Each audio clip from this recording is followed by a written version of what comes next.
रघु बुधवार की रात 9:30 बजे मारा गया था ना। दूसरा खून भी उसी समय हुआ होगा, क्योंकि शायद रघु ने खून होते हुए देखा है। Right sir. इसीलिए मुझे लगता है तुम शहर के सारे हॉस्पिटल्स और मुर्दा घरों में जाकर देखो कि क्या उन्हें बुधवार की रात को कोई बॉडी मिली थी, कोई लावारिस लाश। हो सकता है खूनी ने लाश ऐसे ही कहीं फेंक दी हो। अब ये क्या कह रहे हैं आप साहब? एक नहीं 2 आदमी का कत्ल हुआ है हमारे घर पर। जी हाँ मिस्टर माधव, आपके बीच हाउस में 2 आदमी थे। दोनों ने एक साथ बैठकर दारू पी, फिर एक ने दूसरे को पीतल के फूलदान से इतनी जोर से मारा कि वही ढेर हो गया। फिर उसने उसकी लाश को उठाकर कहीं फेंक दिया। वो लाश तो हमें अभी तक नहीं मिली है, और ये सब कुछ होता हुआ रघु ने देख लिया, तो उसने रघु को स्विमिंग पूल में डुबा कर मार दिया और लाश को समुद्र में फेंक दिया ताकि वो एक एक्सीडेंट लगे। पर ऐसा कौन कर सकता है, और वो भी हमारे घर में? हाँ, यही बात तो मैं भी जानना चाहता हूं। आपके घर में क्यों? ना तो बंगले का ताला तोड़ा गया है, ना ही खिड़की। कातिल सीधे रास्ते से ताला खोलकर अंदर घुसा है। मतलब आप कहना क्या चाहते हैं डीसीपी साहब? यही कि आपके घर से चाबी लेकर कोई वहां जाता है, 2 खून करता है और फिर वापस चाबी अपनी जगह पर रख देता है, आप ही के घर में। इसका मतलब कातिल आप में से ही कोई है। तुम बुधवार की रात को 9 से 10 के बीच कहां थे? हम लोग घर पे ही थे साहब, टीवी देख रहे थे। है ना? तुम भी थे? हाँ साहब। ये सच बोल रहा है? मिस्टर अनिश, आपने बताया कि बुधवार को आप शहर में नहीं थे और गुरुवार को ही लौटे थे। हाँ जी हाँ, मैं बिजनेस के सिलसिले में एक जरूरी मीटिंग के लिए दिल्ली गया था। मेरे साथ मेरा सेक्रेटरी विश्वास भी था। हम लोग सोमवार को गए थे और गुरुवार को लौटे हैं। ये हमारे हवाई जहाज के टिकट्स। अच्छा,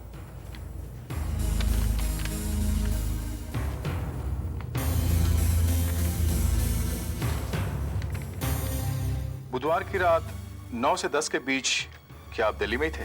जी हाँ, 5 बजे हमारी मीटिंग खत्म हुई थी। फिर हम वापस होटल में आ गए और फिर हमने अगले दिन का प्रोग्राम तय किया और सारा पेपर वर्क खत्म किया। अच्छा,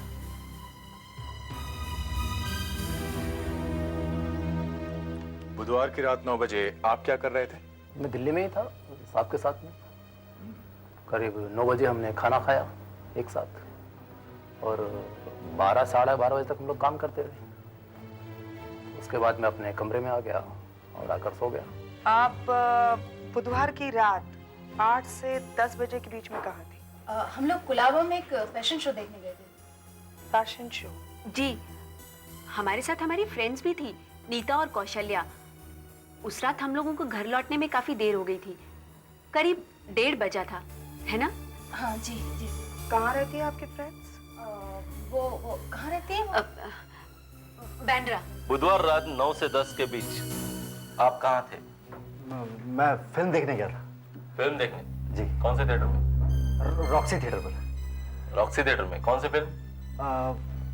पल दो पल। रॉक्सी में पल दो पल? जी। 9 से 12 का शो था, इसलिए घर आते आते 12:30 बज गए थे। आप अकेले गए थे? जी। वो टिकट है आपके पास? टिकट तो नहीं है मेरे पास। मैंने काफी ढूंढी लेकिन मुझे मिली नहीं। मुझे मलेरिया है, वैसे भी इतने दिनों से घर से बाहर नहीं निकलता था। अपने रिहर्सल पर भी नहीं जा रहा हूं मैं। तो बुधवार की रात आप घर पर ही रहे होंगे? जी, और कहाँ रहूंगा, घर पर ही था, दवाई खाकर सो रहा था। और उस रात आपको किसी ने देखा नहीं? शायद आपने नौकरों से कह रखा होगा कि कोई डिस्टर्ब ना करे। हाँ? जी हाँ साहब, मुझे बड़ी मुश्किल से नींद आती है, इसलिए मैंने उन्हें कहा था कि मुझे डिस्टर्ब ना करें। तो इसका मतलब ये हुआ कि जब बुधवार की रात को आप घर पर ही थे, तब रात 8:30 से 12 बजे तक आपको किसी ने नहीं देखा? सर, मैंने शहर के सारे मुर्दाघर एक एक करके चेक किए। ये 4 लाशें हैं जो बुधवार की रात को मिली हैं। ये लाश हमें कांदीवली के कचरे के ढेर में मिली है। सर पर चोट के निशान हैं। और सर, ये लाश हमें ट्रॉम्बे के पास मिली है। ये चाकू से मारा गया है, अभी तक इसकी शिनाख्त नहीं हुई है। और वो सर इस लाश की जेब से एक मिल वर्कर का कार्ड मिला है, नाम है किशोर कुमार। लगता है इसने मिल की छत पर से कूद करके आत्महत्या की, क्योंकि इसके शरीर पर बहुत सारी चोट के निशान हैं। अकेला रहता था। अभी तक इसके परिवार वालों से कोई कांटेक्ट नहीं हुआ है। और ये लाश ये ट्रेन के नीचे आकर कट के मर गया है। इसकी हालत तो बहुत ही खराब है। यहाँ सर, ये मलाड की पटरियों पर मिला है। इसकी भी अभी तक शिनाख्त नहीं हुई।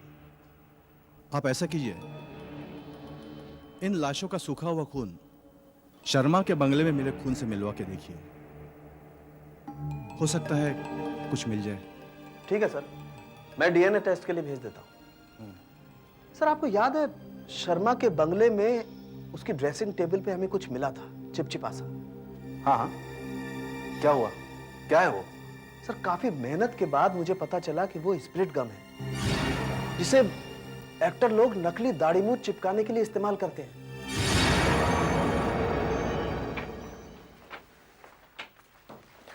आई am doctor Rana Dey, glad to meet you sir. माफ कीजिए, आपको यहां बुलाना पड़ा। बैठिए। Thank you. डॉक्टर, आपका एक पेशेंट है माधव शर्मा, उसके बारे में बात करनी है। क्या हुआ है उसे? मलेरिया? हाँ, सिम्टम्स तो थे। ये कुछ 10 दिन पहले से ही शुरू हो गए थे। तेज बुखार, सर्दी लग रही थी और बहुत कमजोरी भी थी। आपने ब्लड टेस्ट तो जरूर किया होगा? हाँ, पर वो तो नेगेटिव था। नेगेटिव? तो फिर आप कैसे कह सकते हैं कि मलेरिया है? सर, कभी कभी मलेरिया का पैरासाइट ब्लड टेस्ट में दिखता नहीं है। उसकी तेज बुखार और सर्दी लगने की वजह से मैंने उसे मलेरिया की दवाई दी और माधव ठीक भी होने लगा। इससे मुझे यकीन हो गया कि उसे मलेरिया ही है। मैंने चारों लाशों के खून का सैंपल डीएनए टेस्ट के लिए भेजा था सर। तो क्या हुआ? वो मलाड में रेल की पटरी पर हमें जो लाश मिली थी, उसके खून का सैंपल शर्मा के बंगले पर जो खून मिला था उससे मैच हो गया सर। वो देखिए। इसका मतलब है यह आदमी रेल के नीचे कटकर नहीं मरा है, शर्मा के बंगले में यह मारा गया, वहां इसका खून हुआ और फिर रेल की पटरी पर फेंक दिया गया। एक बात और सर, ये देखिए, ये तो चाकू का घाव लगता है। ऐसा ही एक घाव पेट पर भी है। दो चाकू के जख्मों के निशान हैं। ऐसा करते हैं, इसके उंगलियों के निशान ले लेते हैं। हो सकता है इसके फिंगरप्रिंट्स हमारे रिकॉर्ड में हो। सही, हमारे रिकॉर्ड से मैच हो रहे हैं। ये फोटो देखिए सर। धनिक लाल,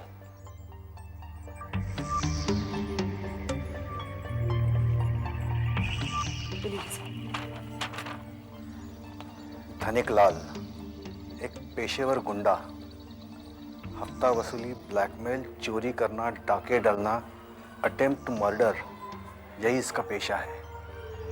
2 बार जेल जा चुका है, चाकू रखता है, कोई साथी नहीं, पिछले 1 साल से किसी जुर्म में फंसा नहीं। आखिरी पता 15 सुजन चाल, पारसवाड़ी।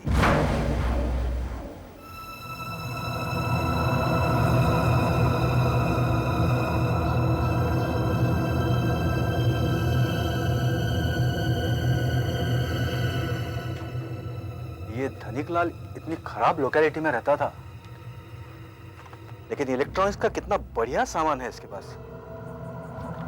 दया, इन सब के सीरियल नंबर नोट कर लो। सर, ये देखिए सर। क्या मेरा? इसका भी नंबर नोट कर लो। Okay sir. आदमी काफी शौकीन था। सर, क्या है? पैसे 1000-2000 होंगे सर। गिन लो और नंबर नोट करो। Yes sir.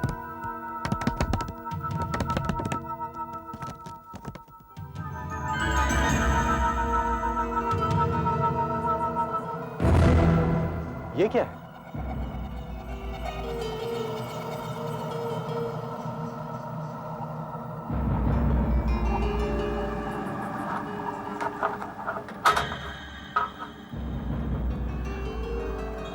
ये तो किसी लॉकर की चाबी है। Madhusudan cooperative bank. सर ये अजीत शर्मा के मर्डर और डकैती की फाइल है। क्या क्या चोरी हुआ है? Music system, VCR, television set, Nikon camera और ज्वेलरी।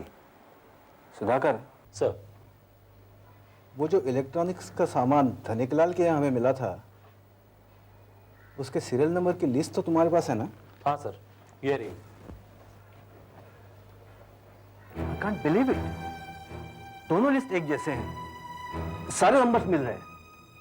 ये देखो, अजीत शर्मा का music system model number OTMC 400, Dhaniklal का music system model number OTMC 400, Ajit Sharma का VCR model number BSR9 EVSR 41180, धनिकलाल का VCR model number BSR9 EVSR 41180। इसका मतलब है अजीत शर्मा के घर से जो सामान चोरी हुआ वही धनिकलाल के यहाँ से मिला है। धनिकलाल ने ही अजीत शर्मा को मारा है। सर, फैन के ऊपर से जो चाबी हमें मिली थी, उससे हमने मधुसूदन बैंक का लॉकर खुलवाया। उसमें से हमें ये सब मिला है, 1 लाख रुपए, ज्वेलरी, और ये अलग अलग बैंकों के पासबुक्स हैं सर। ये क्या कह रहे हैं डीसीपी साहब? जी हाँ, जो आदमी आपके बीच हाउस में मारा गया है उसका नाम था धनिकलाल। इसी आदमी ने पिछले साल आपके घर में डाका डाला था, जिसमें आपके अंकल का खून हुआ था। क्या ये क्या कह रहे हैं? कुछ समझ नहीं आ रहा। मैं समझाता हूं प्रीतम साहब। धनिकलाल का आपके बंगले में खून हुआ। मरने से पहले उसने वहीं बंगले में बैठकर उस आदमी के साथ विस्की पी जिसने उसे मारा। अब आप ही बताइए, जो आदमी आपके अंकल का खून करता है, आपके घर में डाका डालता है, वो आप ही के बंगले में क्या कर रहा था? हमें पता लगा है कि आपके अंकल का खून करने के बाद धनिकलाल को कहीं से काफी सारा पैसा मिलने लगा, और हमें लगता है कि आपके घर में से ही किसी ने आपके अंकल को मारने के लिए धनिकलाल को बहुत सारा पैसा दिया है। अब ये क्या हमारे घर से पैसा दिया? अब जो मर्जी बोल रहे। बात यहीं पर खत्म नहीं हुई। धनिकलाल और पैसे मांगने लगा, ब्लैकमेल करने लगा, तो आपके घर के आदमी ने उसे बंगले पर बुलाकर हमेशा के लिए चुप कर दिया। सर ये देखिए, हमें माधव के कमरे में से ये नकली दाढ़ी मूछे, ये विग और स्पिरिट गम मिले हैं सर। मैंने कोई खून नहीं किया साहब। साहब मैं सच कह रहा हूं, मैंने कोई खून नहीं किया। मैंने कोई खून नहीं किया साहब। दया, अपने डिपार्टमेंट के डॉक्टर से इसके सारे टेस्ट फिर से करवाओ। इसका बुखार, इसकी सर्दी, इन सब पर अच्छी तरह नजर रखो, ताकि हमें पता चल सके कि सच्चाई क्या है। Okay sir. और तुम मिस्टर प्रीतम, तुम्हारा कहना है कि तुम फिल्म देखने गए थे, वो भी अकेले, और तुम्हारे पास टिकट भी नहीं है। आशा, जरा वो फाइल देना।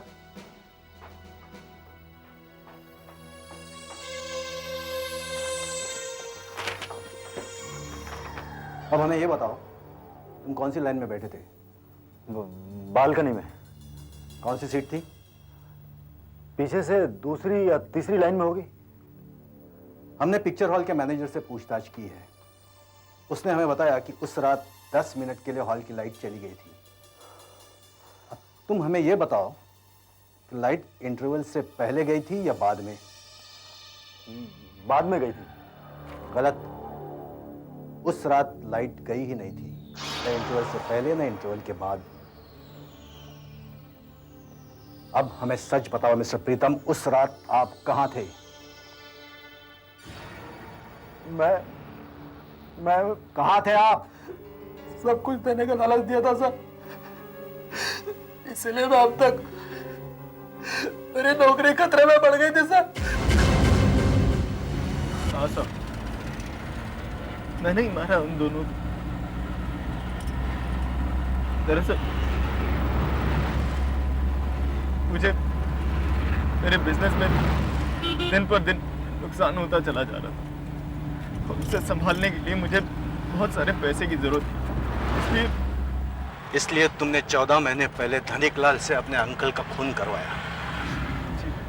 तो फिर धनिकलाल ने मुझे ब्लैकमेल करना शुरू कर दिया था। अब तो तुमने उसे ही मार डाला। तुम दिल्ली भी इसलिए गए कि कोई तुम पर शक न कर सके। बुधवार की रात को तुम दिल्ली से नकली दाढ़ी मूछ लगाकर मुंबई आए, अपने प्लान के मुताबिक बीच हाउस पर पहुंचे और धनिकलाल के आने से पहले दाढ़ी मूछ उतार दी। मैंने उसके साथ बैठ के एक टेबल पर विस्की पी और फिर शायद किसी काम के लिए वो उठने लगा तो मौका पाकर तुमने उसके सिर पर फूलदान दे मारा और वो मर गया। धनिकलाल की बात तो मैं समझ सकता हूँ, लेकिन तुमने रघु को क्यों मारा? उसे तो मैं जानता भी नहीं था साहब। वो अचानक पता नहीं वहाँ कैसे आ गया। शायद मुझसे ही गलती से पीछे का दरवाजा खुला रह गया था। तुमने उसे देखा, उसके पीछे भागे और स्विमिंग पूल में उसे डुबाकर मार डाला। फिर घर में जाकर नकली दाढ़ी मूछ लगाने लगे, पर इस बार गलती से थोड़ी स्पिरिट कम डाइनिंग टेबल पर गिर गई, जो हमें दिख पड़ी। धिक्कार है तुम पर। चंद पैसों के लिए तुमने अपने अंकल को अपने घर में मार डाला। धिक्कार है तुम पर।